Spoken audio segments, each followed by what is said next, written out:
Okay, this video is Sam Kinison treats hypertension. This comes from back in the 1980s, back when America was a free country, and we had great comedians. There was Sam Kinison, Rodney Dangerfield, Eddie Murphy. It was great, and Chris Rock, and we were always laughing. There was movies were like Caddyshack and Animal House and Beverly Hills and all this other stuff. There's also Chris Farley, Beverly Hills Ninja. There was Eddie Murphy, Trading Places. There were great movies. Well, anyways, one of the things I remembered was Sam Kinison doing a routine about world hunger, okay? And when Sam Kinison was talking about world hunger, he was talking about, they used to have like on the cereal box or the milk carton, you know, please donate money for starving children and solve world hunger. And Sam Kinison, you know, did a funny routine about that where he said along the lines of, you know, here's the camera crew filming these starving people, the kids with the big belly popped out from Kwashiorkor. He's like, why doesn't the cameraman give him a sandwich? And then he's like, don't send him food, don't send him money, send him luggage. You live in a desert. There's no food here. There's never going to be any food here. Don't send money, send luggage, and come with us. We'll go to where the food is. All right, so anyways, I'm kind of joking around, but what is this all about? In America, there's tons and tons of hypertensive people. And a lot of the hypertensive people live in the big cities, and they eat tons and tons of processed food, okay? And what do? They go to the doctor doesn't know anything, just gives them a bunch of pills. The pills don't work so well. They're often on 3, sometimes 4 antihypertensive pills. Okay, and then also there's a lot of black people, severe hypertension. It's a very common cause of death. Most common cause of stroke, very, very, very common cause of kidney failure, ended up on dialysis, which is pretty miserable. Okay, causes heart disease, coronary artery disease. The same diet's associated with very high levels of prostate cancer, heart attack, stroke, premature death, all that stuff. Okay, so when I was a kid, when I was young, in med school residency, I was taught, well, blacks just have a lot of hypertension. We think it's partly genetic. It might be salt sensitivity, maybe due to the climate, this or that, all this stuff, nonsense. But then I read the papers, Donison paper, Lancet Journal, 1929. 1,800 consecutive adult admissions to hospital in Kenya. What percent were hypertensive? 0, okay? Because they ate a plant-based diet in Kenya. You can also look at the papers on the Yanomamo. Okay, what's the incidence of hypertension in the Yanomamo? 0.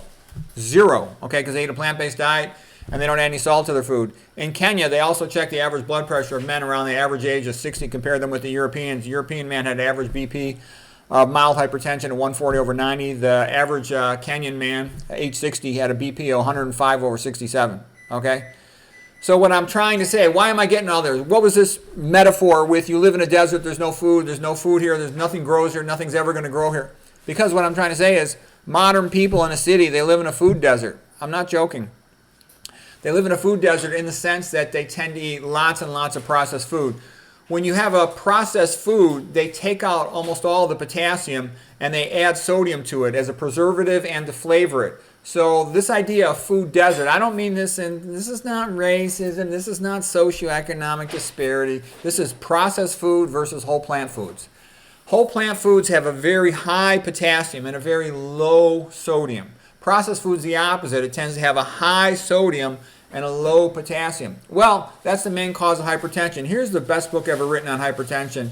Anybody who's serious about health should read this. All nurse practitioners, physician assistants, and physicians, they all should read this book, High Blood Pressure Solution. As a matter of fact, I talked to my internal medicine friends. They say the most important books for a physician to read if they want to be competent, not the typical dummy who only knows drugs, they should read McDougall's Starch Solution just to have an overview, just to have a sense of nutrition. Number 2, they should read Esselstyn's Prevent and Reverse Heart Disease just to see how it can reverse heart disease. Then they should read T. Colin Campbell's China study so they understand that animal protein is much, much different than plant protein and it increases the cancer risk. And after that, it depends on how ambitious they are. They should read the Brownlee paper. It's the best thing ever written on diabetes. And after that, they should see the Shellman lecture. And then after that, if they got the energy left, they should read my book, The Medical Reformation. Okay?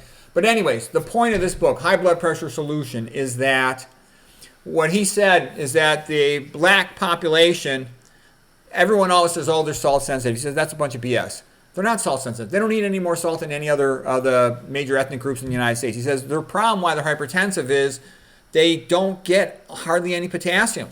So it's the ratio. It's the ratio of potassium to sodium. And the reason this is a big deal, millions of people die because they don't know this. Millions of people die. I've seen tons and tons of patients have terrible, awful medical problems because they don't know what I'm telling you here. Potassium comes from plants. P for potassium, P for plants. Eat the plants and you get the potassium. Avoid the processed food and then you get a high potassium and sodium ratio and hypertension will go away. If you're taking medications, you got to work with your doctor because you have to titrate the dosages down. Otherwise, you'll be over-treating yourself. You'll be hypotensive and you'll pass out and you'll have all kinds of problems.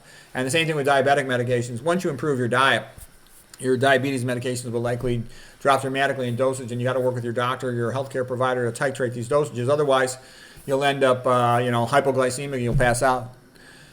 So anyways, that was the joke of it. That basically, he joked you have no food because you live in a desert. What I'm saying is you have no potassium because you live in a potassium desert. And it's a fixable problem once you know what to do. And it's so much better to fix it with plant foods than to, take all these drugs and not get better and just have progressive complications. So anyways, there it is.